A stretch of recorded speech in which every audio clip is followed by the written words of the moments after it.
오늘은 이제 누가복음 15장 말씀을 이렇게 전해드리도록 하겠습니다. 잘 아시다시피 우리가 탕자의 이야기로 우리가 알려져 있는 말씀인데요. 15장의 구성을 잠깐 이제 말씀을 드리면 3절부터 7절까지 말씀은 잃어버린 양의 비유를 우리에게 알려주고 있습니다.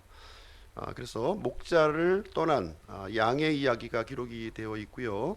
8절부터 10절까지 거기는 잃어버린 동전의 비유가 나와 있는데 집 안에서 잃어버린 동전 이야기예요. 그리고 11절부터 32절까지 그 내용은 잃어버린 두 아들의 비유를 여기서 기록해 주고 있습니다. 집 나간 아들과 집 안에서 잃어버린 아들을 여기서 소개를 해주고 있습니다. 탕자가 한 명이 아니라 두 명이에요. 두 명입니다. 집 나간 아들도 탕자고요. 집 안에서 잃어버린 이 아들도 탕자예요. 그래서 첫째 아들은 잃어버린 동전에 이렇게 비유를 하고 있고요. 둘째 아들은 잃어버린 양에 이렇게 비유를 해서 설명을 해주고 있는 내용이 되겠습니다. 전체적으로 이렇게 보시게 되면 지금 이 내용은 같은 주제를 다루고 있구나 하는 사실을 우리가 이제 알 수가 있습니다. 잃어버린 것을 다시 되찾는 그런 이야기를 우리에게 알려주고 있습니다.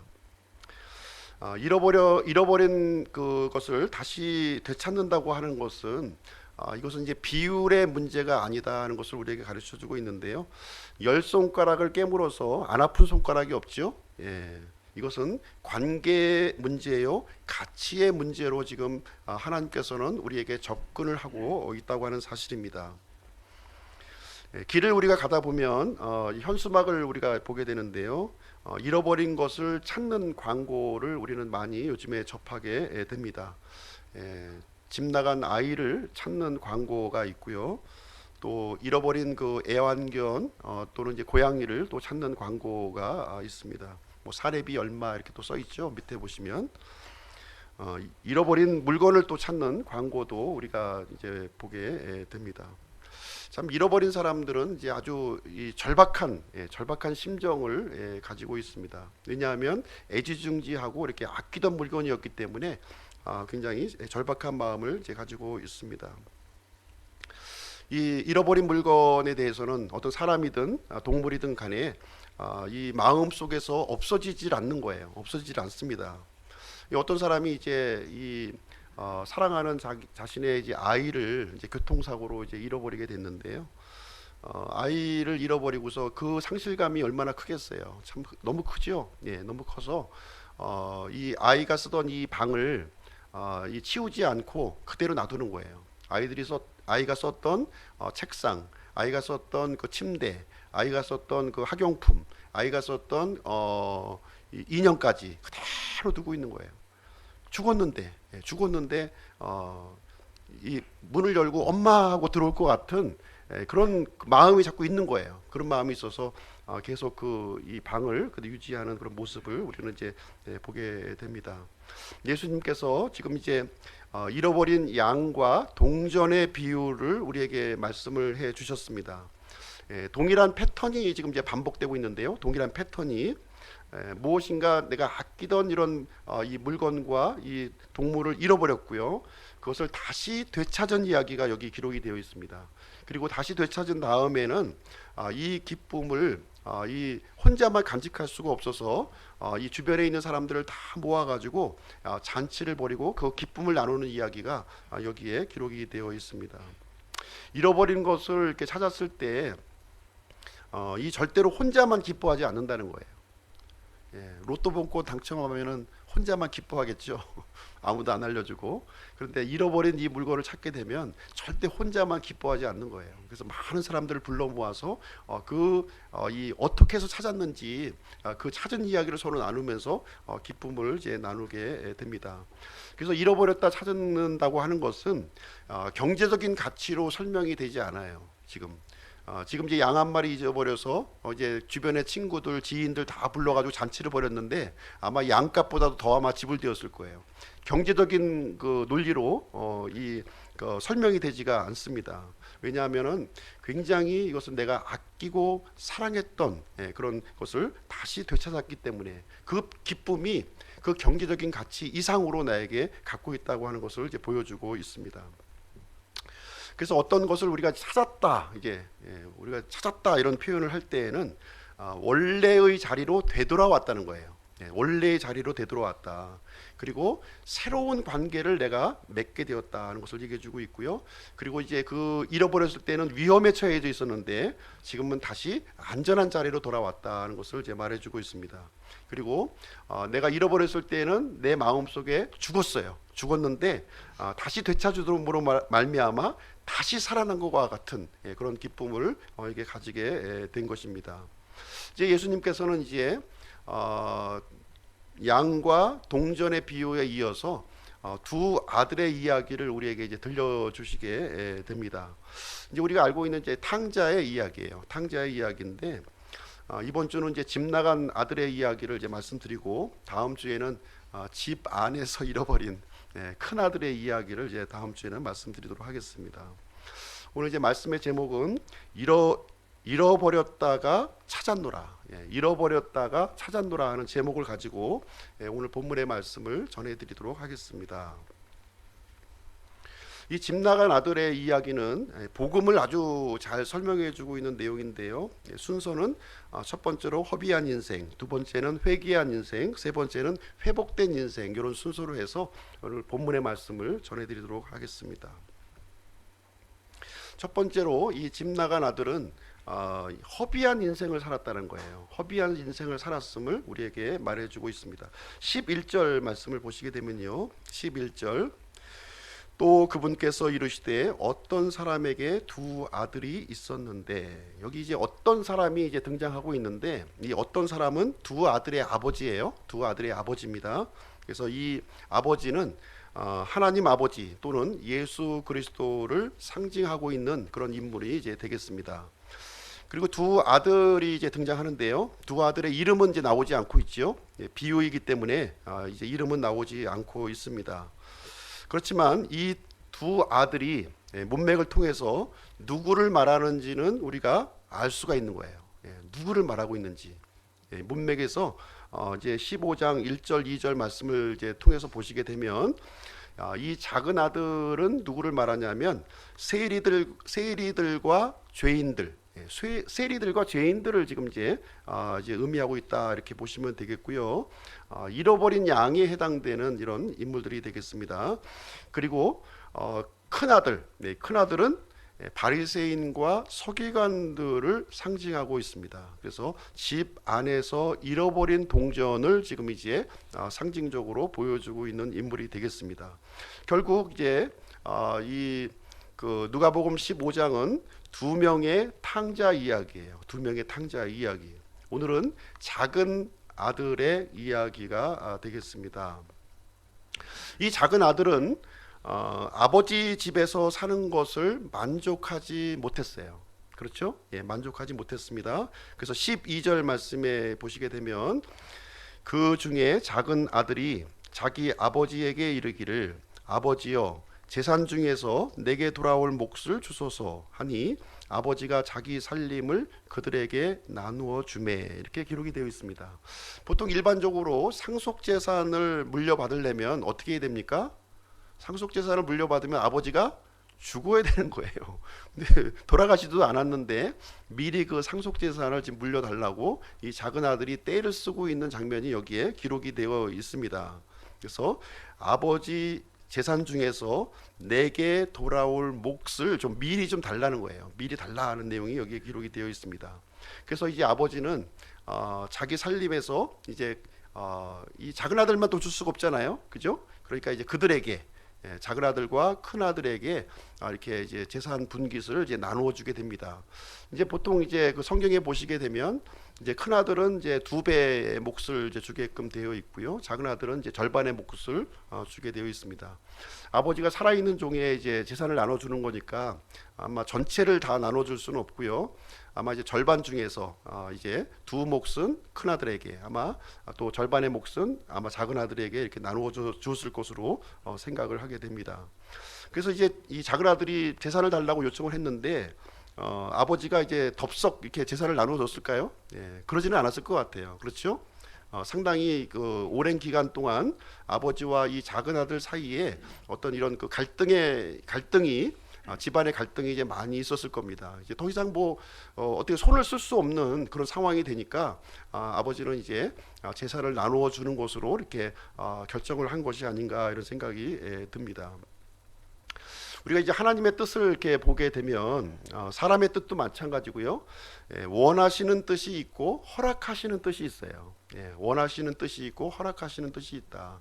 지금 이제 작은 아들이 이제 재산을 미리 받아서 이렇게 하는 거는 아버지의 원하시는 뜻은 아니었을 거예요. 그렇죠? 근데 너무 이렇게 그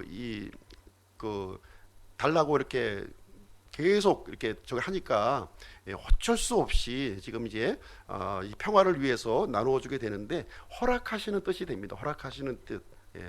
그래서 하나님 앞에서 우리가 막 뭔가 이제 막 이 때를 쓰게 되면 하나님이 이제 한번 네 마음대로 한번 해봐라 하고서 이제 허락하시는 경우가 이제 우리에게 있습니다. 그래서 로마서 1장 말씀해 보시게 되면은 하나님께서 우리 사람들을 향해서 내버려 두셨다 하는 표현이 나와요. 내버려 두셨다. 그래서 3번이나 반복해서 이제 로마서 1장을 보시면 언급이 되어 있는데요. 로마서 1장 24절, 26절, 28절에 보시면 내버려 두셨다고 하는 말이 나와요. 그래서 사람이 어떤 상황이었냐면은 이 모든 것을 이제 만드신 창조자보다도 창조물을 더 섬기는 거예요. 창조물. 그리고 사람의 이 몸을 이게 잘못된 방법으로 사용을 하는 겁니다. 이 욕정의 도구로 이렇게 사용을 하고 있는 거예요. 그리고 진리를 거짓 것으로 바꾸게 되니까 하나님께서는 이제 네 마음대로 한번 내버려 두게 됩니다. 그래서 어떻게 되냐면 이제 사람들을 이제 방치하게 되는데, 그래서 이 합당치 않은 일들이 사람들 가운데 이렇게 일어나게 되고 사람들이 점점 더 이렇게 죄악의 구렁텅이로 빠져들어가는 이야기가 로마서 1장에 보시면 이제 기록이 되어 있습니다. 그래서 이 작은 아들의 경우는 지금 아버지의 이 권위 아래 있는 것을 거부했던 거예요. 이 아버지 안에서 이렇게 자신이 누렸던 이 그 행복함과 이 풍족함은 이제 생각하지 않고 단지 아버지의 이 권위를 내가 용납할 수 없다 이렇게 생각을 해서 이제 예를 들면 이제 그 독립 선언을 한 겁니다. 독립 선언. 나는 자유를 이제 선택해서 이제 가겠다. 아버지의 이 굴레에서 내가 벗어나서 내 마음대로 내 뜻대로 한번 나의 야망을 한번 펼쳐보겠다 하는 생각을 이제 갖게 되었습니다. 그래서 이제 그 작은 아들이 선택한 것은 어떻게 되었냐면 이제 먼 나라, 자신이 동경했던 그 나라, 먼 나라로 가는 결정을 하게 되는데 13절 14절이 그것을 설명해 주고 있습니다. 13절 14절 제가 한번 읽어드리겠습니다. 그 뒤 며칠이 안 되어 작은 아들이 전부 모아 가지고 먼 나라로 가서 거기서 허랑방탕하게 살며 자기 재산을 허비하더니 그가 다 탕진한 뒤에 그 땅에 큰 기근이 들어 그가 비로소 궁핍하게 되니라. 자, 이제 그 상속 재산을 이제 물려받은 뒤에 며칠이 안 되었어요. 불과 며칠도 안 되었는데 이 작은 아들이 그 상속 재산을 이제 어떻게 했습니까? 다 이제 현금으로 바꿔가지고 이제 뭐 부동산도 있었을 텐데 이제 다 현금으로 다 바꿔가지고 이제 먼 나라로 갔다 이렇게 기록을 해주고 있어요. 이 먼 나라는 어딜까요? 먼 나라. 이 먼 나라는 이제 뭐 이 물리적으로 먼 나라일 수도 있고요.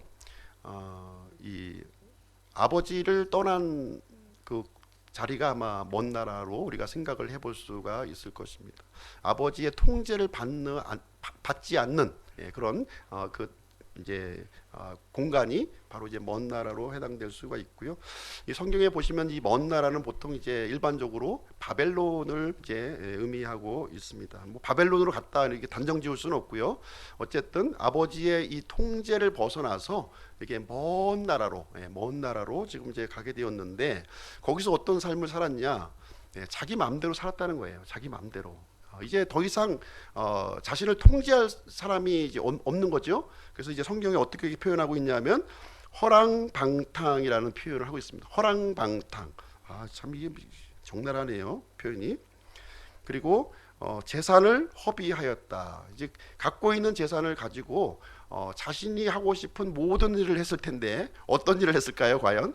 어떤 일을 했을까? 나 같으면 어떻게 했을까? 한번 생각을 해보시면은 아마 이제 좋은 옷도 샀을 것이고, 좋은 음식도 사 먹었을 것이고, 아니면 좋은 세단도 좀 샀을까요? 세단도 사고, 또 이 친구들을 또 많이 만나가지고 이렇게 또 술도 마시고 도박도 하고 뭐 하고 싶은 마음대로 일을 내가 하고 싶은 일 마음대로 하지 않았을까? 그것이 허랑방탕, 재산을 탕진하는 것으로 표현을 해주고 있습니다.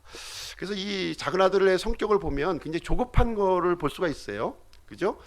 며칠이 안 돼요라는 표현과 지금 허랑방탕이라고 하는 단어가 서로 이제 연관이 되어 있으면서 이렇게 조급한 사람, 뭔가 성격이 이렇게 조급한 사람들은 이렇게 뭔가 자신이 갖고 있는 것을 이렇게 허비하고 낭비하는 삶을 살 수밖에 없음을 우리에게 가르쳐주고 있는 내용이 되겠습니다.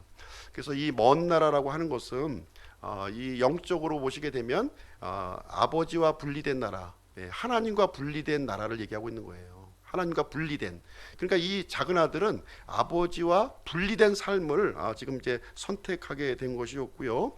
우리가 이제 영적으로 생각하면 불신의 자리, 내가 주인이 되는 자리, 그 자리에 들어가게 되었고 자기 자신이 갖고 있었던 모든 것을 지금 허비하는, 낭비하는 삶을 살게 되었음을 얘기해주고 있습니다. 얼마 전에 보시면은 이제 상습 절도범 한 명이 이제 검거된 이야기가 신문에 이제 이렇게 나와 있는데요. 한 그 20대 중반에 로또 복권에 당첨이 됐대요. 로또 복권에 1등에 당첨이 됐었던 사람인데 당첨금이 이제 그 당시에 19억이었었고요. 세금을 공제하니까 한 14억 정도 이렇게 수령을 하게 되었는데 그 당시에도 이제 상습 절도범이었었는데 아주 로또 복권 1등에 당첨되는 그런 그 놀라운 그 축복을 이제 복을 받았습니다. 그런데 굉장히 중요한 그 기회가 된 거죠. 새로운 삶을 살 수 있는 아주 그 이런 그 좋은 기회였는데 이 사람은 계속해서 한 8개월 만에 14억을 다 탕진했고요. 탕진했고 더 심한 죄악의 구렁텅이로 빠졌음을 얘기를 해주고 있습니다. 그러다가 이제 절도범으로 또 잡히게 되었습니다. 하나님께서는 우리들에게 많은 것들을 허락해 주셨어요. 물론 이제 부족한 부분도 이제 있겠지만 많은 것들을 우리에게 주셨습니다. 잘생긴 외모, 또 어떤 분에게는 또 이렇게 예술을 하는 재능, 또 명석한 머리, 건강한 몸, 많은 재물, 또 인생이라고 하는 시간을 이렇게 허락해 주셨습니다. 이런 그 하나님께서 허락해 주신 것을 이렇게 소중하게 잘 또 사용하는 사람들이 있는 반면 이러한 것들을 이제 의미 없이 이렇게 낭비하는 사람들이 있다고 하는 사실이죠. 그래서 하나님께서 주신 이런 것을 가지고 이렇게 영원한 생명을 우리가 이제 위해서 살아간다면 참으로 지혜로운 사람이 될 것입니다. 근데 이 작은 아들의 경우는 이제 그렇게 살지 않았던 거죠. 아버지로부터 물려받은 이 많은 재산들을 이렇게 탕진하는 그런 삶을 살게 되었고, 그러면서 어떤 일을 만나게 되었냐면 이제 엎친 데 덮친 격으로 큰 기근을 거기서 만났다 이렇게 기록하고 있어요. 큰 기근을. 참 이런 것을 사자성어로 어떻게 표현하냐면 설상가상 이렇게 하죠. 설상가상.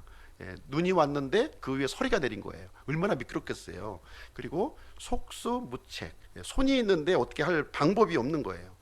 사면초가, 동서남북이 다 꽉 가로막혀 있는 이 최악의 상황에 직면하게 되는 모습이 이제 여기에 이제 기록이 되어 있습니다. 우리 사람은 원래 하나님의 형상으로 지음을 받았어요. 그렇죠? 하나님의 형상으로 우리가 지음을 받았습니다. 우리는 원래 진흙덩어리였는데 이 진흙덩어리에 하나님의 숨을 이렇게 불어 넣으니까 이것이 살아있는 사람이 되었다. 이렇게 성경에는 이렇게 기록이 되어 있습니다. 이 얘기는 무슨 얘기를 해주냐면 사람은 하나님 없이는 살 수 없는 존재다 하는 것을 우리에게 가르쳐주고 있는 거예요. 하나님이 없이는 사람은 살 수 없는 존재라는 거예요. 사람에게서 이 하나님의 숨을 이렇게 거두어가기만 하면 다시 진흙덩어리로 돌아갈 수밖에 없는 것이 사람의 본질이다는 것을 우리에게 가르쳐 주고 있습니다. 그래서 사람이 진흙덩어리에 불과한 사람이 가치 있는 삶을 살기 위해서는 하나님의 숨이 있어야 되는 것이고요, 하나님과 함께하는 그러한 삶을 살아야만 의미 있고 가치 있고 행복한 삶을 살 수 있다 하는 거예요. 그런데 이 작은 아들의 경우는 어떤 걸 결정했습니까? 이 아버지와 하나님과 분리된 삶을 지금 결정을 하게 되었고, 분리된 인생을 살아가면서 가지고 있던 모든 재산들이 탕진했고, 거기다가 이제 큰 기근까지 만나는 설상가상의 이런 최악의 상황을 직면했음을 여기서 말씀해주고 있습니다.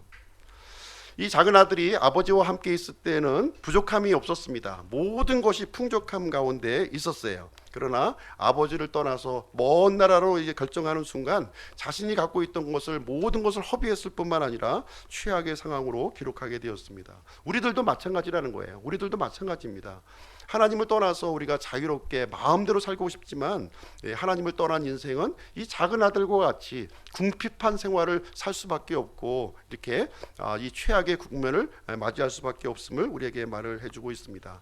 이 작은 아들의 이 다음의 삶도 우리가 살펴보게 되면 점점점 내리막길로 가고 있는 거예요. 점점점 내리막길로 가는 것을 보게 됩니다. 15절 16절 한번 보시겠습니다. 15절 16절.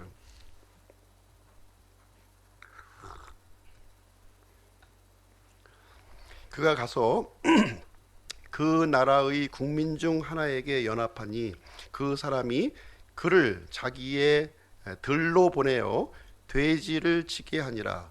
그가 돼지들이 먹는 곡식 껍질로 자기 배를 채우려 하되 아무도 그에게 주지 아니하므로. 여기 보니까 이제 유대인들이 이제 아주 경멸하는 존재가 있는데요. 이 이방인들하고 이게 돼지예요. 이방인들하고 이제 돼지인데, 가장 경멸하는 그 이 이방인들과 연합하는 일이 생겼다는 거예요. 다시 얘기하자면은 이제 이방인으로 귀화를 한 건데요. 이제 영적으로 얘기하면은 불신자, 배도의 길을 걸었다, 이렇게 얘기를 해주고 있는 것입니다. 자신의 이 처한 이 절박한 상황을 이제 벗어나려고 했는데 그 방법이 완전히 하나님과 이제 단절하는 거예요. 다시 말하자면 아버지와 이 그 친족의 연을 이제 끊어버리는 결정을 한 거죠. 뿐만 아니라 지금 이제 돼지 치는 일로 지금 이제 전락을 이제 하게 됩니다. 그 사람이 돼지의 수준으로 지금 이제 떨어진 거예요. 돼지의 수준으로 떨어졌습니다. 이제 개역 성경에 보시면 이제 쥐염 열매로 우리가 이제 표현이 되어 있는데, 이 돼지가 먹는 요 이제 그 콩과의 식물인데요. 상당히 좀 이제 큰 이제 이 껍질의 그 콩인데, 요 안에 이제 그 당분이 있는 거예요. 껍질 안에. 그래서 이 돼지가 굉장히 좋아하고요. 사람도 이제 아주 이제 힘든 상황이 되면 요 안쪽에 있는 당분을 이제 벗겨서 이렇게 먹게 되는데, 이 작은 아들이 이것까지 먹으려고 했는데 이것도 허용이 안 되는 거예요. 이것도 돼지 먹이조차도 허용이 안 되는 아주 그냥 이 절박한 신세에 이제 빠지게 되었습니다. 자, 이 작은 아들의 모습이 이제 어떤 모습입니까? 누가 봐도 이거는 비정상적인 모습이죠. 근데 자기는 스스로 합리화하면서 계속 밑으로 지금 내려가고 있는, 인생 최악의 밑으로 내려가고 있는 모습을 보여주고 있습니다. 어떻게 보면은 고생하지 않아도 될 고생을 지금 하고 있는 거예요. 그렇죠? 이 상속 재산을 이제 미리 이제 받아버렸기 때문에 이제 아버지를 이제 다시 볼 낯도 없는 그런 상황이 이제 됩니다. 그래서 이 탕자의 이 문제점은 아버지로부터 분리되었기 때문에 모든 문제가 지금 이제 생긴 것이고요. 다시 이 문제를 해결하려고 한다면 이제 다시 죄송스럽긴 하지만 아버지께로 돌아가는 길만이 유일한 해결책이 이제 되는 이런 상황이 됩니다. 우리 다 같이요. 전도서 9장을 한번 보도록 하겠습니다. 여기 누가복음 15장 놔두시고요. 전도서 9장을 한번 가서 보겠습니다.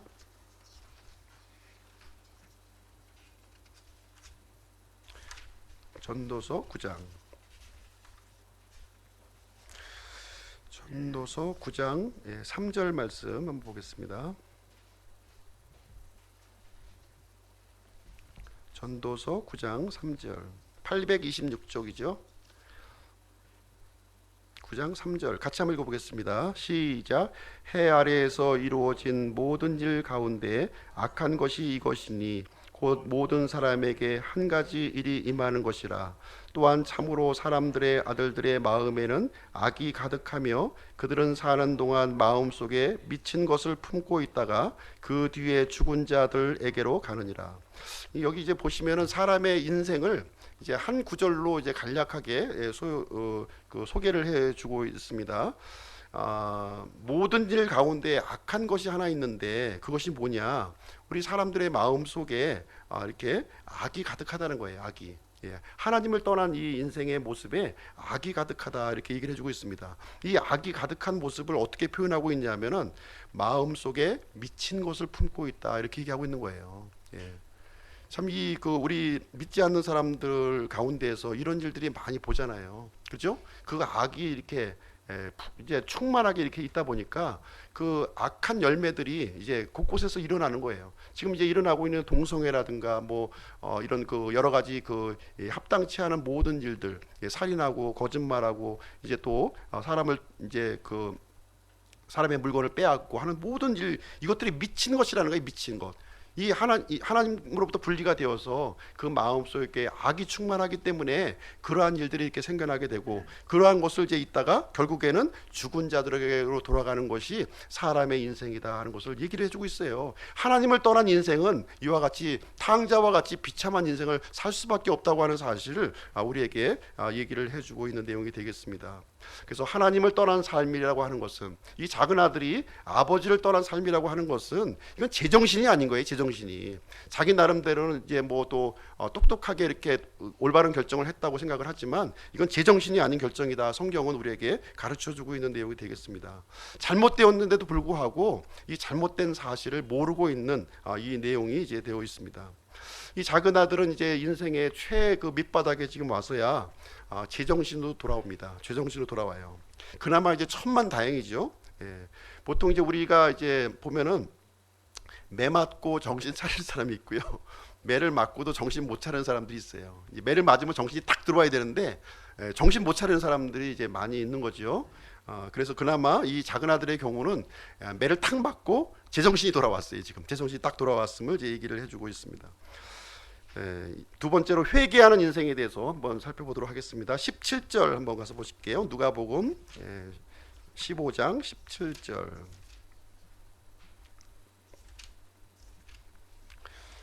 17절 제가 읽어드릴게요.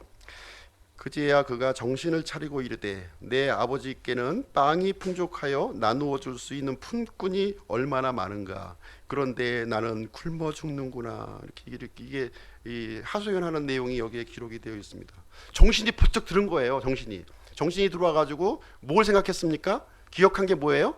아버지를 기억한 거예요. 아버지. 아버지 집에는 얼마나 이렇게 풍족한가. 근데 나는 지금 그 아버지를 떠나서 살고 있음으로 말미암아 내가 이렇게 굶어 죽게 되었구나 하는 사실을 깨닫게 되었습니다. 이 원인이 어디에서 왔는지 그 사실을 여기서 정확하게 자신을 이제 인지하고 있는 모습이 여기에 기록이 되어 있습니다. 그래서 이제 내가 살 길은 다른 게 없다. 아버지께로 돌아가는 것만이 살아야 될 길이다 하는 것을 이제 결심을 이제 하게 됩니다. 그래서 우리가 이제 어려운 일을 이제 살아가다 보면 이제 많은 일을 당하게 되는데 이 해결책은 뭐냐? 아버지를 찾는 거예요. 아버지 하나님을 찾아야 됩니다. 그것만이 우리에게 유일한 해결책임을 여기에서 가르쳐주고 있습니다. 하나님은 부족함이 없으신 분이에요. 그리고 하나님에게는 어려운 일이 없으신 분입니다. 비록 면목이 없고 참으로 그 하나님 앞에 이렇게 우리가 염치불구하지만 그래도 불구하고 하나님을 찾는 길만이 우리가 인생이 다시 회복될 수 있는 길임을 여기서 알려주고 있는데, 이 작은 아들은 아버지께로 이제 돌아가야겠다는 결심을 여기서 이제 하게 되는 모습이 기록이 되어 있습니다. 18절 19절 한번 보겠습니다. 18절 19절. 내가 일어나 내 아버지께 가서 그분께 이르기를, 아버지, 생각하는 겁니다 지금. 아직까지 간 건 아니고요. 아버지, 내가 하늘을 대적하여 죄를 짓고 아버지 앞에 죄를 지어 사오니 더 이상 아버지의 아들이라 불릴 자격이 없나이다. 나를 아버지의 품꾼 중 하나로 삼어 주소서 하리라. 이렇게 이제 하리라 하면서 이제 이렇게 해야겠다는 마음을 이제 품은 거예요. 예. 근데 사실 쉽진 않죠. 실천하기는. 이제 그렇게 하리라 했는데 사실 이제 발이 떨어지는 것은 사실 쉬운 일이 이제 아닙니다. 이 18절 19절이 바로 회개예요. 회개. 18절 19절이 회개를 얘기하고 있습니다. 우리가 구원받기 위해서는 바로 이 단계를 우리가 거쳐야만 하는 것입니다. 그래서 이 작은 아들이 죄를 깨달았는데, 이 죄가 뭐냐면은 죄를 아는 거예요. 죄가 뭐냐면 아버지를 떠나서 내가 살고 있는 이것이 죄였다는 걸 아는 거예요. 예.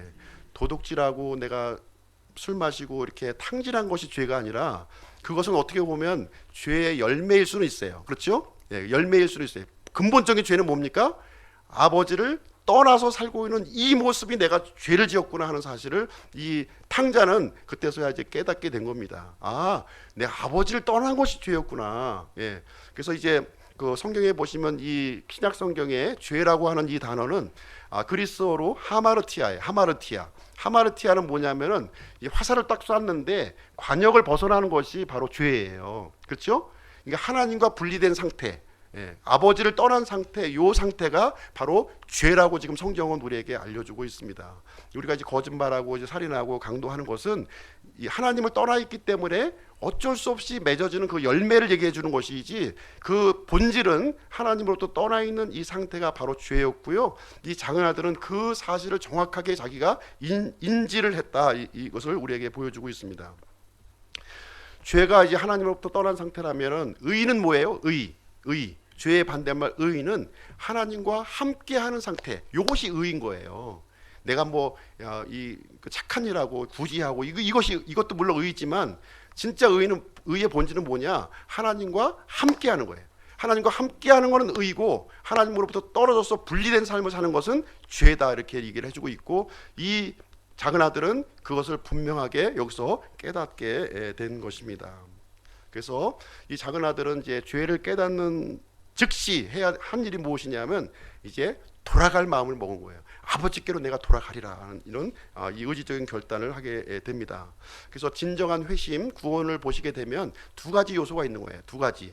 회개와 믿음이에요. 회개와 믿음, 이 두 가지가 딱 합쳐졌을 때 회심이 이루어지는 것이고 구원이 이루어지는 거예요. 회개만 가지고는 구원이 안 돼요.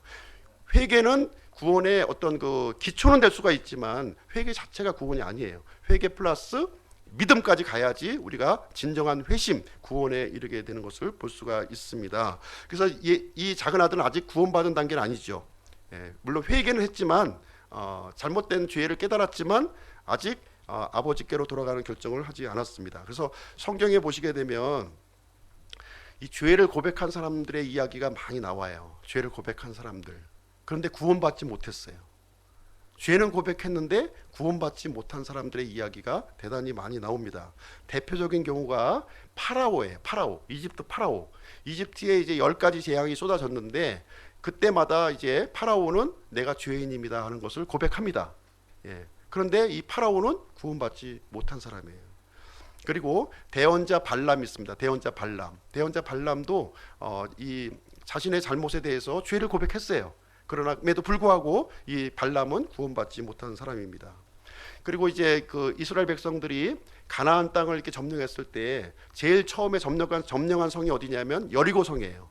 여리고성에서 이 그 모든 그 여리고성에 있는 것들을 다 진멸하라고 했는데, 그 물건을 훔친 사람이 있어요. 훔친 사람 누구냐면 아간입니다.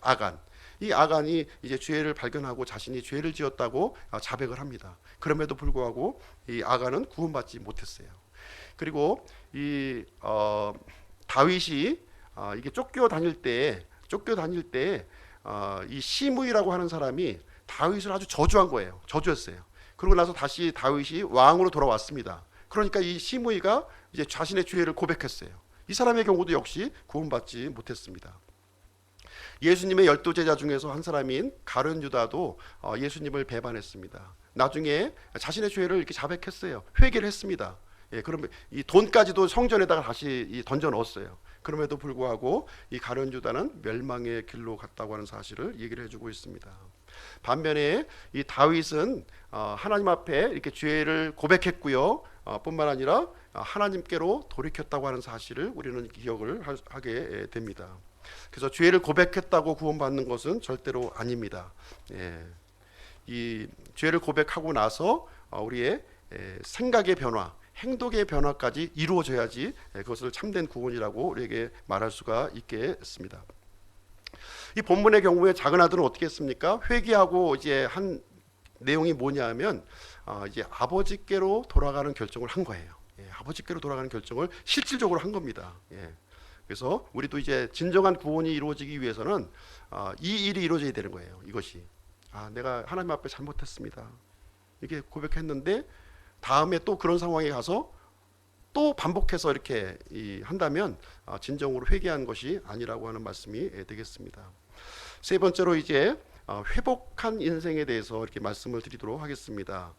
20절, 21절 한번 보겠습니다. 20절, 21절.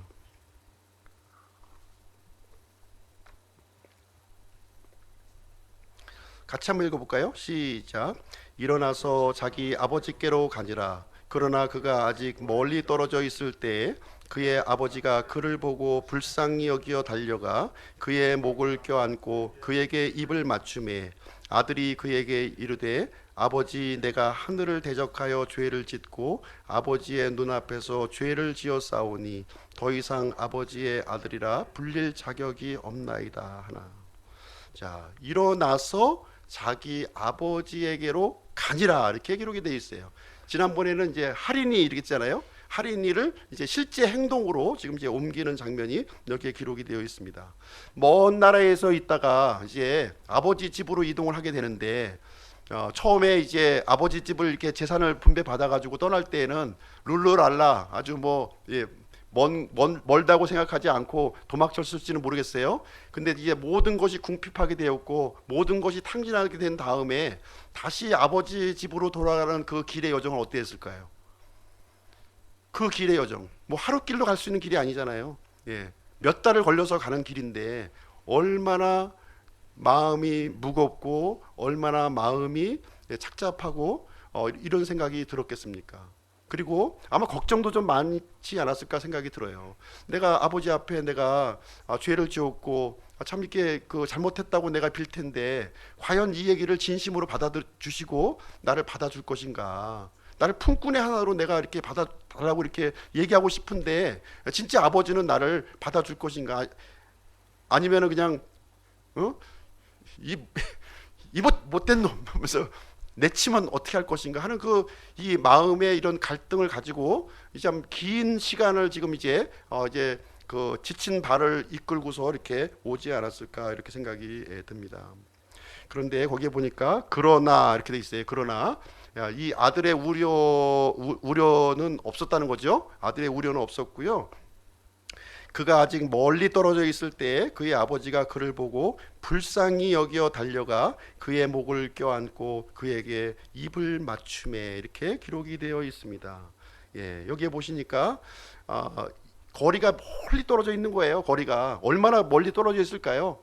이 멀리 떨어져서 아주 그냥 이 피골이 상접돼 있고 그냥 옷은 다 망신창이가 되어온 이 꾀지지한 청년이 오고 있는데 그 아버지는 그것이 바로 아들이구나 하는 것을 단박에 알아본 거예요. 단박에 알아보고 이제 아버지의 취한 행동이 무엇이냐면은 불쌍히 여겼다 이렇게 기록하고 있어요. 불쌍히 여겼다.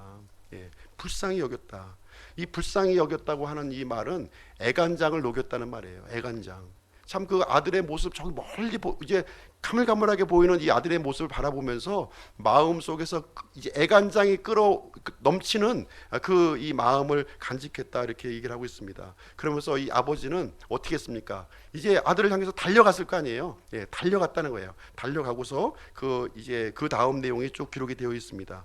달려가서 목을 껴안고 그에게 입을 이제 맞췄다 이렇게 기록하고 있는데요. 영화로 보면 이게 슬로우 비디오로 나오는 거예요. 이게 한 단어로 쭉 설명될 것이 아니라 슬로우 비디오로 이렇게 아주 중요하게 다루어지는 부분이에요.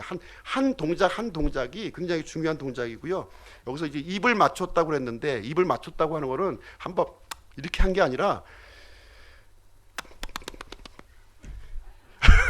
제가 이게 잘 아는데 이게 아니 이게 얼마나 폭받쳐 올랐겠어. 이 애간장이 끌어올라와서 그 잃어버렸던 아들, 죽었다가 다시 살아난 것 같은 이 아들을 쳐다보았을 때 그냥 그 온몸을 그냥 이 입맞춤을 이제 경렬적으로 하면서 이 아이를 맞이하지 않았을까 하는 생각이 여기서 들게 되는 내용입니다.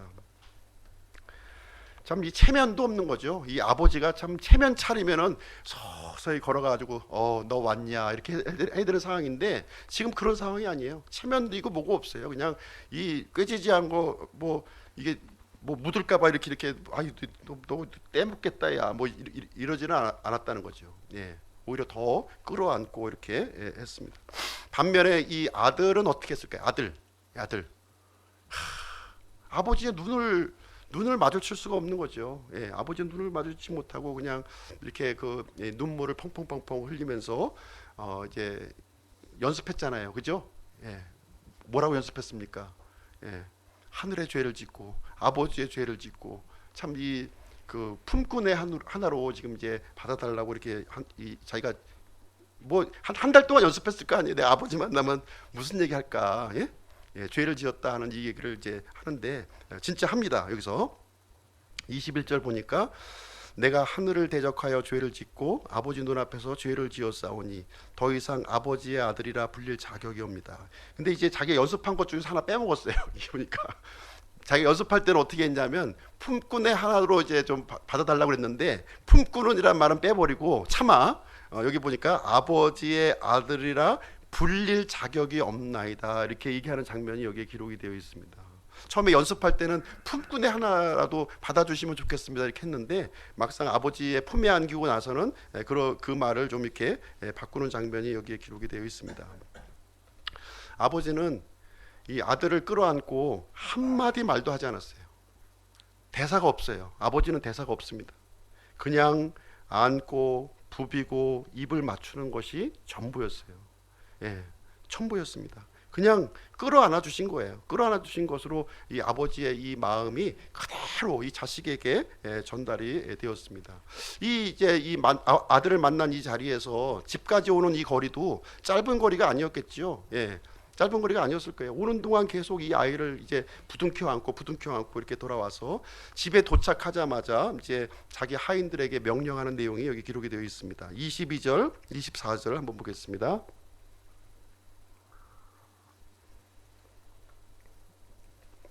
22절, 24절 아버지가 자기 종들에게 이르되 가장 좋은 옷을 가져다가 그에게 입히고 그의 손에 반지를 끼우고 그의 발에 신을 신기라. 그리고 살진 송아지를 여기로 끌어와 잡으라. 우리가 먹고 즐기자.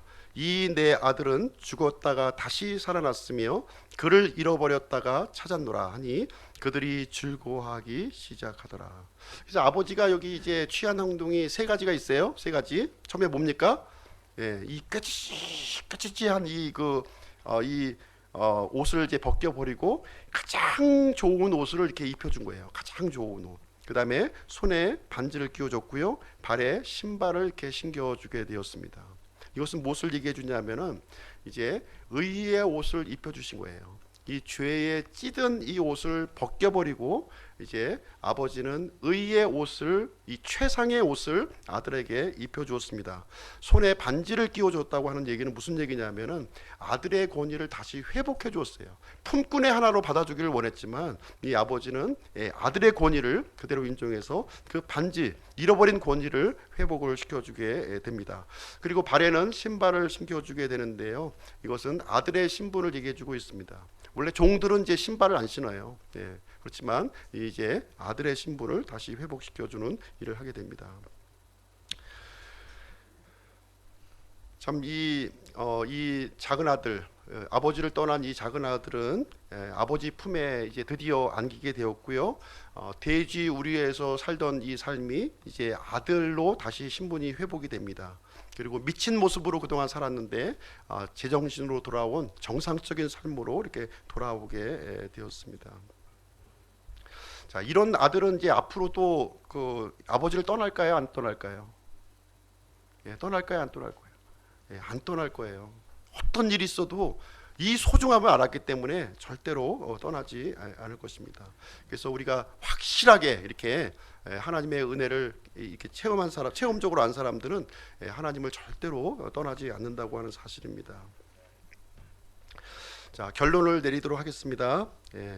우리 모두는 이렇게 집 나간 아들과 같은 탕자들이었어요. 전부 탕자들이었습니다. 그렇지 않습니까? 하나님이 보실 때에는 우리 모두가 잃어버린 양과 같은 그런 사람이었습니다. 그래서 이사야서 53장 6절에 보시면은 이렇게 표현이 되어 있습니다. 우리는 다 양 같아서 길을 잃고 각각 자기 길로 갔다, 이렇게 기록을 해주고 있습니다. 그래서 우리는 하나님을 떠나 있는 상태가 죄예요.